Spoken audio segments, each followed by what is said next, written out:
Hi class, this is Amy Hohers, your professor, and this is your first recording for Math 0242, which is the co-requisite course for Introduction to Statistics. And let me just say a few things in case you haven't read everything in D2L. Math 0242 is a preparation course, a side-by-side course with Math 1342, which is the Intro to Statistics. And let me write this down because I know some people are more visual and it may help. So this course is Math 0242. And this is what's typically known as a co-rec course. It goes hand in hand, and you are enrolled simultaneously in Math 1342, which is Intro to Statistics.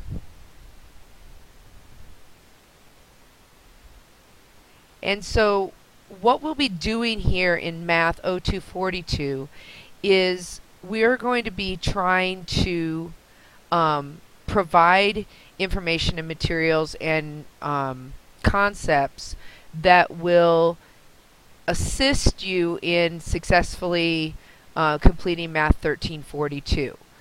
Now there's some things that you need to look at in the syllabus and a document that you need to sign saying that you understand that these two courses go together, and I'm not going to go into all of that because that's in pretty good detail in those documents.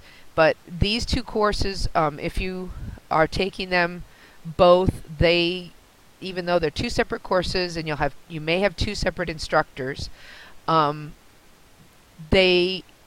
have to stay in both of those courses throughout the semester.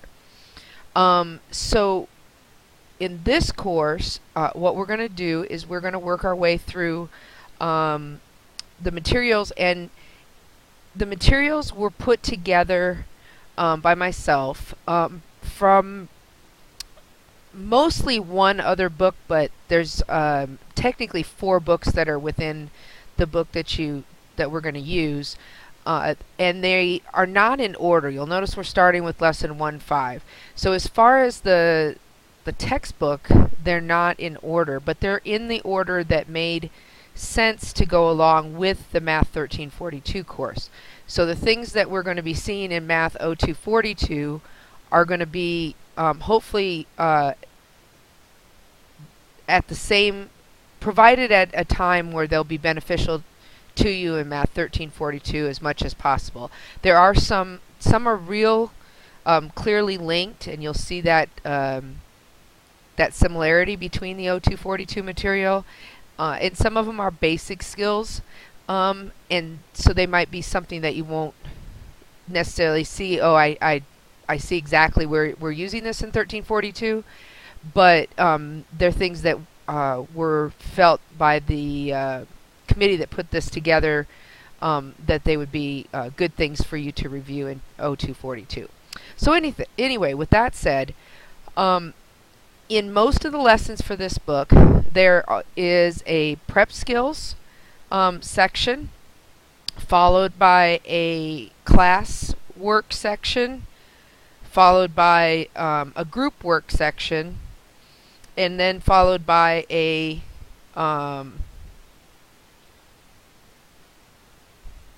sorry, the word just went out of my head. An application section. Sorry. And so all the sections have videos through our publisher for everything except for the prep sections. And so these prep skills sections, I'm going to make the videos for those myself, and then I'm going to merge them with the videos that are provided by the publisher so that you just have one video to watch for each section. Now, since this is an online class, in part of your grade, in fact a large portion of your grade, is participation in the class. What will be required for participation in the class is that you watch these videos and you take your notes and you turn those notes in D2L. So you will find they used to be called drop boxes. I think they have a different name now. But you'll find something similar to a Dropbox where you can put your notes, and there'll be directions in D2L about how to take pictures of your notes using your phone, and that in a way that you can turn it into a PDF so you can just send a single document. Again, that'll be all in D2L describing how to do that, but that's what's going to be required. I can tell if you've watched the video or not, and then I'll have your notes. So that'll be my proof from you that you participated in the class by watching the video and taking the notes. Of course, you know, it's nice when you're in class and you can interact with other students, but in an online class, we don't have that.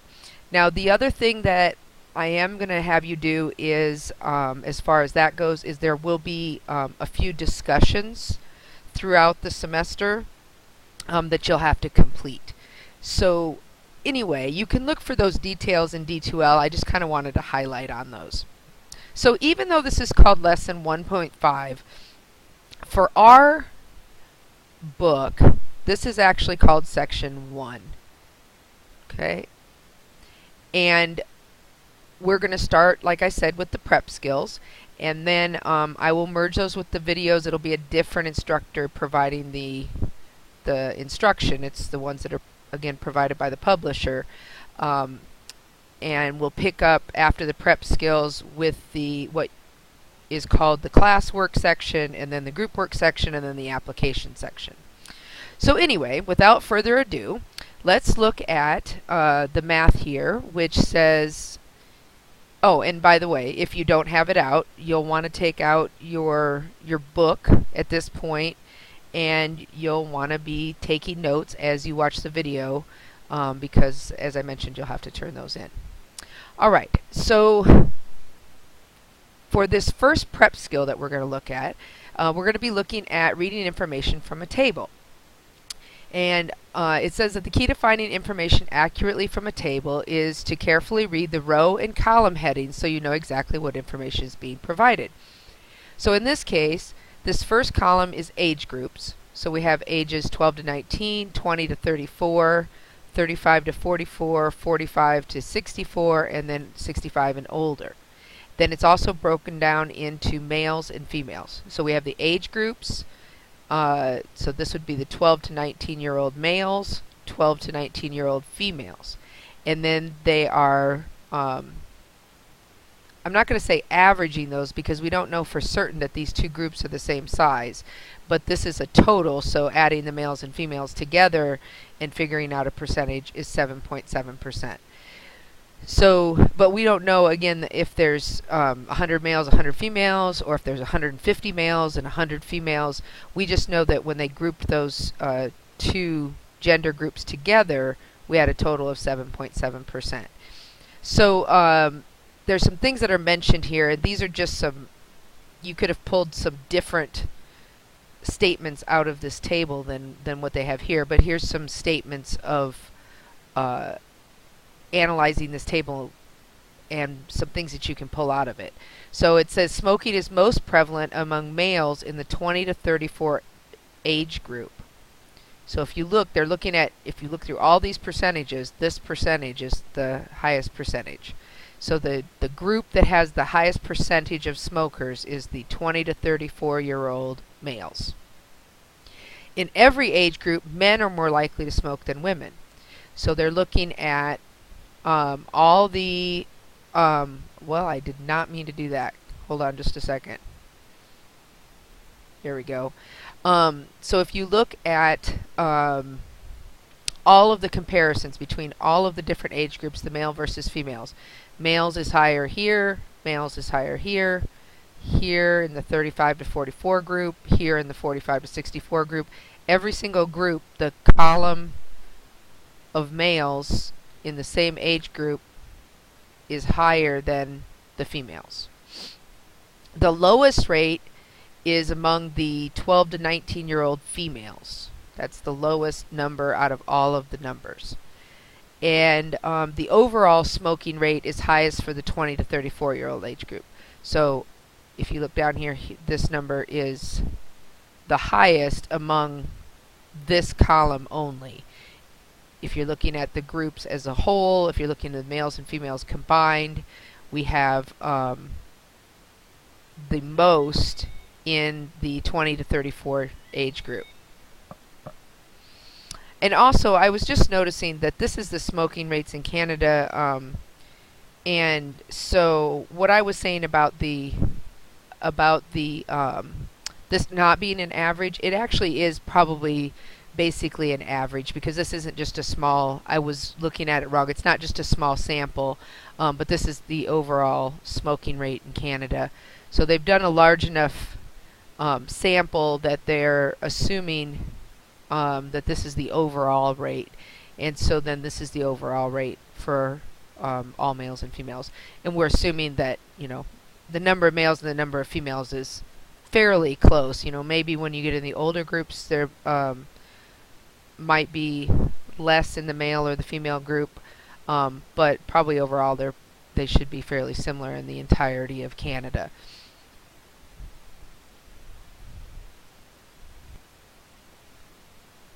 So now the second skill set that we have for this lesson is on setting a time scale.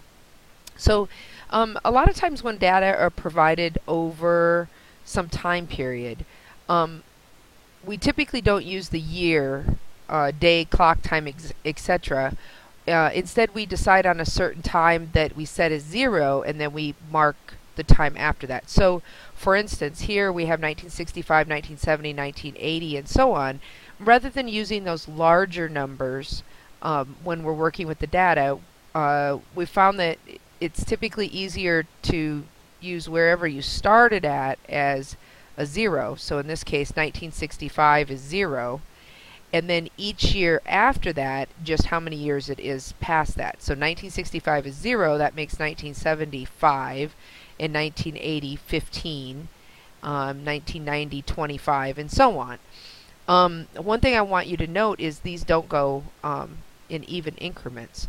They started going closer and closer years. We were going, this is 5 years, this is 10 years, from 1970 to 1980. Then 1980 to 1990 is another 10 years. And then 1990 to 2000, another 10 years. But then we go just 2 years. And then we go 1 year, 1 year. And then for some reason it goes to 3 years. And then another 3 years and another 3 years. So this is not a consistent change in that top row of numbers. But anyway, we were looking at the setting this scale, and hopefully that makes sense that 1965 again is considered the 0, and then we just every other year we just mark how many years after it is. And that way when we're working with the numbers, we typically, this top row will be our input numbers and the bottom row will be our output numbers, and we're not needing to put as big of numbers in for our input values when we do it this way. So our third prep skill that we're going to talk about in this lesson is choosing an appropriate scale for a number line. The first thing it says here is that it's a bad idea, or it's not a good idea, to always mark a number line off by ones. Sometimes when we are looking at data, we may want to look at a larger interval of numbers, and so if we go by ones, we're going to have a lot of tick marks. So for instance, if we wanted to look at numbers from 0 to 20, if we marked off by ones, we'd have to have 20 tick marks on our number line, and that would be kind of tedious. You know, imagine you were going from 0 to 1,000 or something like that. So when we have this larger interval of numbers, we have to choose something different. So they said, well, if we want to go from 0 to 20, maybe you would want to mark off on your number line or your XY. It could be, you know, an XY graph too. And you might want to mark your X and your Y axis by something different than 1. So in this case, they said if we're going to go from 0 to 20, let's go by 5s. That way we only have to make, I'm not sure why they went up to 25 if we're only going to 20, but we'd only have to make, 1, 2, 3, 4, 5 tick marks to get up to 20. Say we wanted to go from negative 50 to 50. Again, they went a little extra here. I'm not sure why, but I mean, it's not a bad thing, but they just didn't do it on both ends. That's why I'm a little confused. But we could go, if we wanted to go from negative 50 to 50, maybe we'd want to go by 25s. So negative 50, negative 25, 0, 25, 50, 75. And that way we don't have to do as many tick marks. This isn't set in stone. This is something that a lot of times you have to decide. I mean, if you want to go from negative 50 to 50, maybe you would rather go by 10s. It doesn't have to be by 25s or even 20s. So you could go, say, something like negative 60, negative 40, negative 20, negative 10. Whoops, I skipped. Sorry, after negative 20 would be 0, and then 20, 40, and 60. So, here we're going by 20s. They chose to go by 25s. We could also go by 10s. Whatever makes sense for you and will fit within a reasonable number of tick marks. You don't want to make, 20 or 100 tick marks.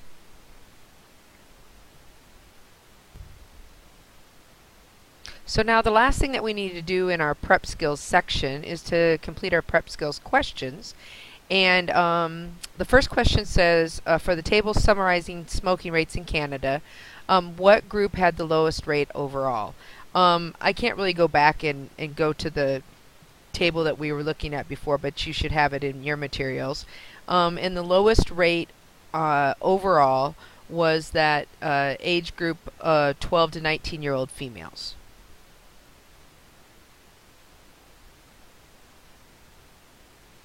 Who's more likely to smoke, a female in the 20 to 34 age range or anyone in the 35 to 40 age range? Again, you'd have to go back and look at your table. And so in looking back at that table, which I would recommend that you do, go back and look at that table. The females in the 20 to 34 age range were at 19.4%. And anyone in the 35 to 44 age range was 20.6%. That's they called it the total.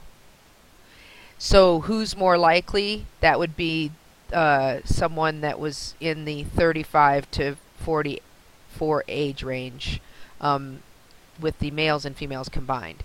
They have a slightly higher chance of being a smoker because they're a higher percentage. What happens to the total smoking rates as age goes up? Well, if you look at the table again, you'll notice that at first, the young age groups, the 12 to 19, and I'm assuming and hoping that especially the younger age groups, or age in that group, like 12, 13, 14-year-olds, you have a fairly low smoking percentage rate, but then it goes higher as it goes into the 20 to 34 age group, and then it continually decreases as the age groups go up. So, at first it rises, but then steadily declines as the age gets higher. So the first table describes the temperature on a certain day between noon and 8. The second table, we're supposed to fill in a time scale with noon corresponding to time 0, and then also fill in a descriptive header at the beginning of the top row. So if noon is 0, we'll put that here, then that would make 1 p.m. 1, because that's 1 hour after noon. That would make 2 o'clock 2, 3 o'clock 3, 4 o'clock 4, and so on. And instead of just saying time, we could say hours since noon, or hours since 12 p.m. or something along that line. And then last but not least, it says label an appropriate scale on the number line and plot and label each of the numbers. So our numbers, what we want to look here is look at what our interval is. So our lowest number here is -9 and our biggest number is 15. So if we're given, they already put the tick marks on here, so we have to stick with that. And we need to get as low as -9 and as high as 15. So I'm thinking we probably want to put by 5s. Let's give that a shot. We can always fix it if it doesn't work. So -10, -5, 0, 5, 10, 15. And that works out perfect. You know, if you make a mistake, you can always go back and fix it. So -4 would be right about here. 0 would be right here. 12 would be past 10 but not halfway. Students sometimes will make that error. They'll say, oh, well, if it's between 10 and 15, then we'll just put a mark right in the middle. But 12 is closer to 10 than it is to 15. So when you're doing your Connect Math homework, that's especially important. If you go right in the middle, it's going to count it wrong because it's going to think that you think 12 is halfway between 10 and 15. Then we have 15. And then we have -9 would be close to -10 but not quite. And then in this case we're supposed to get as low as -3,000 and as high as 2,500. So we're probably going to have to go by thousands, I'm guessing. So let's go -3,000, -2,000, -1,000, 0, 1,000, 2,000, and I've technically run out of room. I'm going to just expand this because I don't really want to go by anything bigger than 1,000s. I guess I could go by 2,500s or something. But what I'm going to do is I'm just going to go ahead and make another tick mark. I want it to be about the same distance as the other ones, and I'm going to call that 3,000 and just extend my number line a little bit. And so 650, that's positive 650, so that would be past 1/2, closer to 1,000 than it is to 0.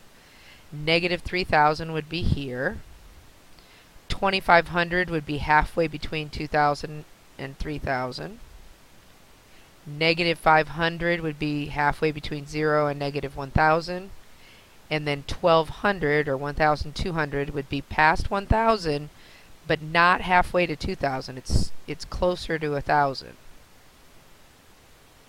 Okay. So that's all our prep skills questions, and next we will get into the class portion, and as I mentioned before, it's going to be a different person instructing. So hopefully this first lesson went well, or this first start to our lessons has gone well, and you're understanding things, and I'm going to go ahead and switch over to the other videos.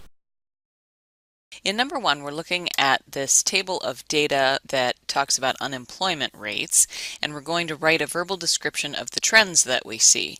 So I'm going to have to look carefully at these rates, and it looks like from 1992 until about 2000 it decreased rather steadily, and then it went back up a little bit between then and 2003. Then it started dropping again until 2007, went up a little bit in 2008, but there was a big increase in 2009. It increased a little bit between then and 2010, and then decreased fairly steadily until 2015. In number 2, we're going to use a graph to write a verbal description of those same trends. So looking at this graph, it's much easier to see that it decreased from 1992 till about 2000. Then between 2000 and 2007, it went up a little bit and then came back down. Then there was a large increase until about 2011, but it has decreased almost all of that amount again by 2015. It then asks why the graph makes it easier to do this than the table did. Well, by looking at the graph, you have a quick visual where you can focus just on the heights and see overall what is happening without sifting through numbers in a table.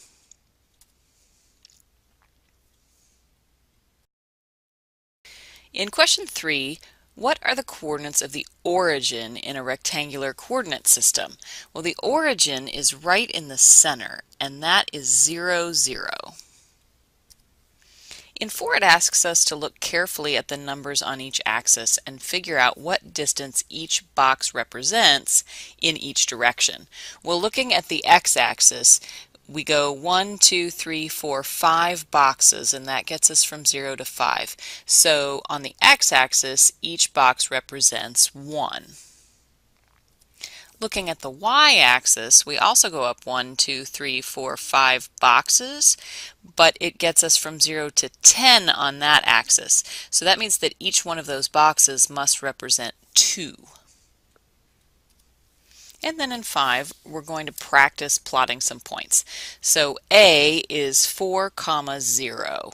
Well, that means we go to the right 4, and then the 0 in the y position means that we will not go up or down. So that would be right here. And then B is the coordinates 0, -8. Well, that has a 0 in the x position, so we won't go left or right at all. We will only go down 8. C is the coordinates -3, -4. So that tells us to go to the left 3 and down 4. Remember that on the y-axis each box actually represents 2. So we'll go to the left 3, but we'll only go down 2 to get to -4. And then in D, we're given the coordinates 2, 7. So we'll go to the right 2. Now to go up 7, remember we're counting up by 2, so we'll go 2, 4, 6, and then halfway to 8. And that will be 2, 7.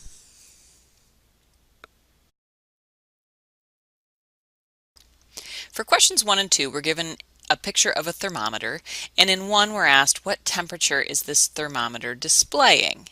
Well, we actually have a lot of difficulty figuring that out. We can see where the temperature marks stop, but the tick marks along the side are not labeled, so we actually have no idea what they're counting up by, and we can't tell what temperature that is.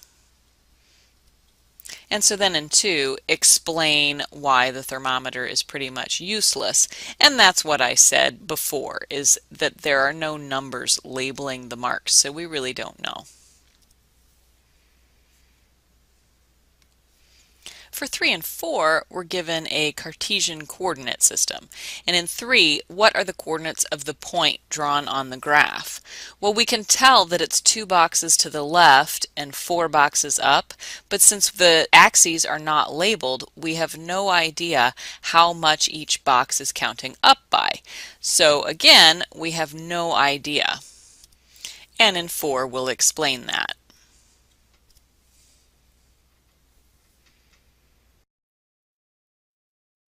In number 5, we're looking at a table that talks about the price of gas each year in January, starting with 2006.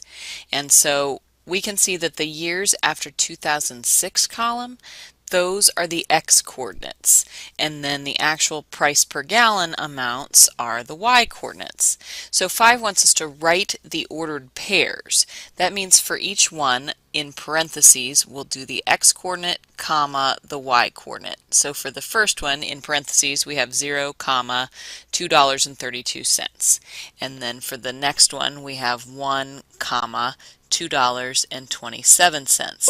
And I'll do that for the rest of the table. And then we're also asked to plot those points on the graph. And then in 6, we're supposed to go ahead and connect those points to create a graph. We're also supposed to label both of the axes, so I've added labels on both the x and y axes. The x-axis is years after 2006 and the y-axis is price per gallon in dollars. And then we're supposed to describe the information that it represents. Well, the graph illustrates the average price of a gallon of gas in dollars in January based on the number of years after 2006.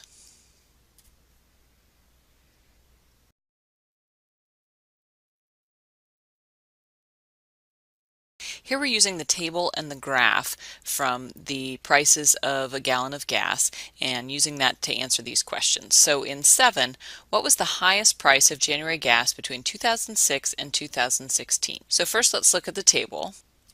And the highest one appears to be $3.40. Now we can look at the graph. And when you look at the graph, you can find the highest point, and all we can really tell off the graph is that it's a little bit less than $3.50. And because that point on the graph was not labeled, we couldn't be quite as precise. In 8, when was gas most expensive? Well, that highest price of $3.40 happened in 2012 on the table, and on the graph we can see that as well because that highest point was when X was 6, and we know that that would be 6 years after 2006, which is 2012. In 9, when did gas prices stay relatively level from one year to the next? From the table, it looks like maybe from 2006 to 2007, and then 2012 to 2014 didn't have too much variation. And the graph shows about the same thing. From years 0 to 1, it didn't decrease very much, and then from years 6 to 8, it also remained fairly level. In 10, over what time spans were gas prices rising? On the table we have to sift through the numbers, and it looks like it was going up from 2007 to 2008, and then again from 2009 to 2012.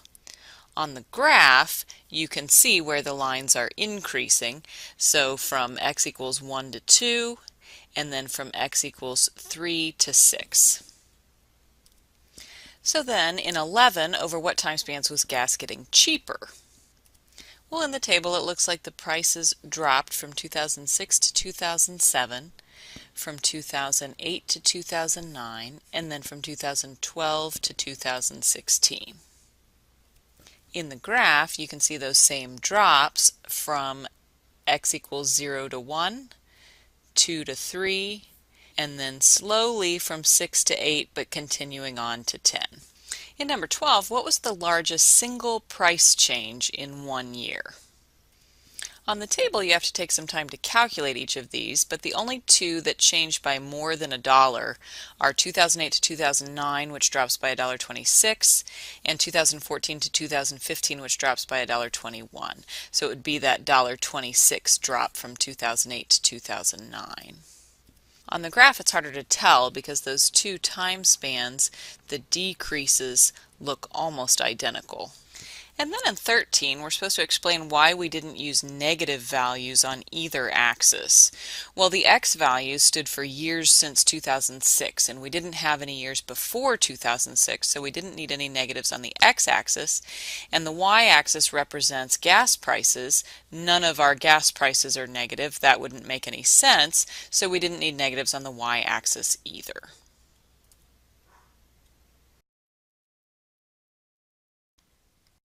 In 14, we're given two accounts and their balances over the course of 4 years. The question is, which one would you choose and why? Well, think about this a little bit for yourself, and then think about the fact that it really depends on how long you're going to put this money in for. If you're only going to put this money in for 4 or 5 years, then looking at the amounts makes it pretty clear which one you would want to pick. Account 1 after 4 years has more than account 2, so that would seem like a simple choice. On the other hand, if you look at the trend in account 1 versus account 2. Account 1 is just steadily adding $60. Account 2 starts off slower than that, adding 50 and then 52.50, but it's adding more and more every year.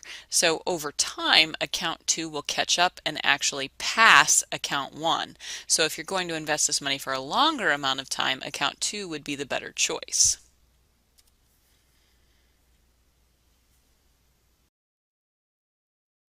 In 15, we're supposed to take those same two accounts from question 14 and find their balances for more years. In account 1, it looks like the trend is that it's growing by $60 a year. After 4 years, we have $1,240. That means after 5 years, we're going to add 60 and we'll have $1,300. So then for 10 years, I need to think about how to add $60 more than 1 year at a time. Well, if I'm jumping from 5 years to 10, I'm going to be adding 60 5 times. So that's a $300 jump. That means for 10 years, I'll take $1,300 and add $300, which will give me $1,600. And the table continues to count up by 5-year increments, so I can continue that pattern, adding 300 every time. That'll give me 1,900, 2,200, and 2,500. Now for account 2, this is not a linear pattern like account 1 was. This is a compound interest or an exponential growth pattern. It adds $50 the first year, but then more the second and more and more and more. So we need to figure out the multiplier. I'm going to take 1,050 and divide it by 1,000 to find out that we're multiplying by 1.05 to move from 1 year's balance to the next. And that pattern does continue to work. You should double check that. So that means to get from year 4 to year 5, I need to multiply by 1.05. And that's going to give me $1,276.28. Now moving from 5 years to 10 years is a little more difficult, but what we learned in the last lesson was that to skip years like that, I can multiply by 1.05 to the power of how many years I need to advance. So going from 5 to 10 years means I need to advance by 5 years. So I'll multiply $1,276.28 by 1.05 to the 5th power. And that's going to give me $1,628.89. The table continues to go up by 5-year increments, so I'll continue to do the same thing. I'll take that balance and multiply it by 1.05 to the 5th. That'll give me $2,078.93. I'll do it again, and that'll give me $2,653.30. And then I'll do it one more time, and that will give me $3,386.35. And then stepping back, you can see that this account really does end up being better in the long run. Now I need to fill in the ordered pairs for each account. The time, the number of years is X, and the dollar amount is Y. And then on the next slide, I'll go ahead and plot all of these ordered pairs that we've just written out. So first I'll plot the points for account 1 in red, and I'll plot account 2 in blue. And then 16 asks to explain why you chose the scale you did for each axis. On the x-axis, I was able to just count up by ones even though I only labeled every other. And then on the y-axis, the highest balance in the table was $3,386, so I divided that by the 20 boxes that I had and got 169. Well, that's not a very nice number to count up by, so I rounded that up to 200.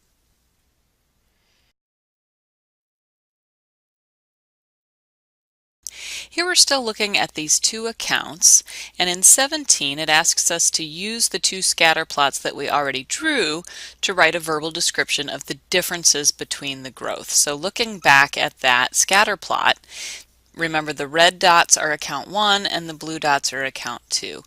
Well, account 1 seems to be growing at a fairly steady, constant rate. Account 2, on the other hand, starts out slower, but over time its rate of growth increases. It grows faster and faster and ends up growing much faster than account 1 over time.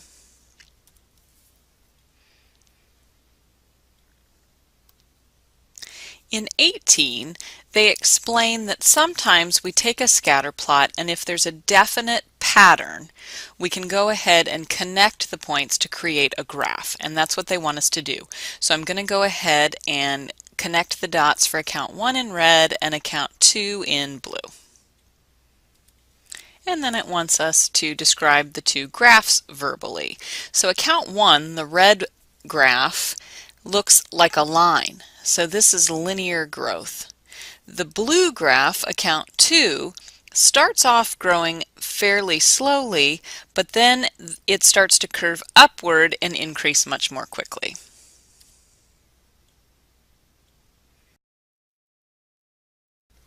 Here we're given a table of temperatures on a given day, and the x-coordinates are supposed to be hours after midnight, and the temperatures are the y-coordinates. So in 1, we're supposed to write an ordered pair for each time and temperature pairing. Since the x-coordinates, or the first coordinates, are supposed to be the number of hours after midnight on that day, then that means this first entry, which is midnight, would be 0 hours past midnight. So the coordinates will be in parentheses 0, 61. That means 1 a.m. will be 1 hour past midnight. So 1, 63. 2 a.m. will be 2, 62, and so on. And then notice that when you get to 1 p.m., that's actually 13 hours since midnight. So that would be 13, 81, and so on for the afternoon times. And then when we get to midnight the next night, it's 24 hours since we started counting. So don't start your first coordinates over again at 0. This one will be in parentheses 24, 63. Then in number 2, we're going to go ahead and graph those points. So I'll figure out a good scale and label both of my axes. The x-axis is hours after midnight on October 29th, 2016, and then the y-axis is temperature in degrees Fahrenheit. And I'll graph the points on here, and note that I started counting on both axes at 0. And this time they do ask us to connect the points with a smooth curve. Here we're still working with the table and the graph of the temperature data. And 3, what would you need to find in the table to find when the temperature was the highest? Well, that would require you to look through the numbers in the table and find the highest value in either the temperature column or the y-coordinates of the ordered pairs. And then you would find the time that corresponds to that highest temperature. In 4, what would you need to look for on a graph to find when the temperature was the highest? Well, for that you could just find the highest point and then look for the x-coordinate. In 5, we're supposed to use our graph to estimate when the temperature was increasing. So we'll look back at the graph, and it looks like the temps were increasing between x values 0 and 1, 4 to 6, and then 8 to 13. And so those correspond to the times 12 a.m. to 1 a.m., 4 a.m. to 6 a.m., and then 8 a.m. to 1 p.m. Now for question 6, we'll estimate time spans when the temperature was decreasing. So looking back at the graph, it looks like that happened between x values 1 and 2. There's a slight decrease there. Between 6 and 7, between 15 and 22, and dropped again between 23 and 24. And those correspond to the times 1 a.m. to 2 a.m., 6 a.m. to 7 a.m., 3 p.m. to 10 p.m., and 11 p.m. to midnight the next night. In 7, they ask us to draw the graph again, but this time make the lowest height on the graph correspond to 50 degrees. So let's go ahead and do that. And in a lot of ways, this graph is easier to draw and easier to look at. However, why is it deceiving? For 2 reasons. 1, by starting the labeling at 50, when you glance at this, all of the temperatures look like they're starting lower. And then by zooming in on the graph, you've made the differences in temperatures look much more exaggerated when really they were fairly close together.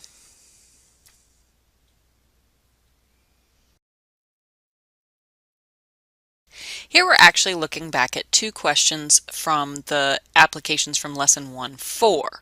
And so I've pasted those in here, questions 7 and 8, which gave us tables describing taxi fare and account value. So first let's look at the first one on taxi fare. We'll go ahead and draw a scatter plot for that. Make sure you find a good scale that divides the numbers you're trying to plot up nicely among the boxes that you have, and label both axes. And then the question does ask us to go ahead and connect the points with a smooth curve. Then it asks us to describe the shape and conclusions about linear and exponential growth. Well, this one is a perfectly straight line, and that is what it looks like when you have linear growth. Then we'll look at the second one, which describes an account value. We'll go ahead and find a good scale and plot those points. And we'll go ahead and connect that one with a smooth curve also. And the shape on this one is subtle.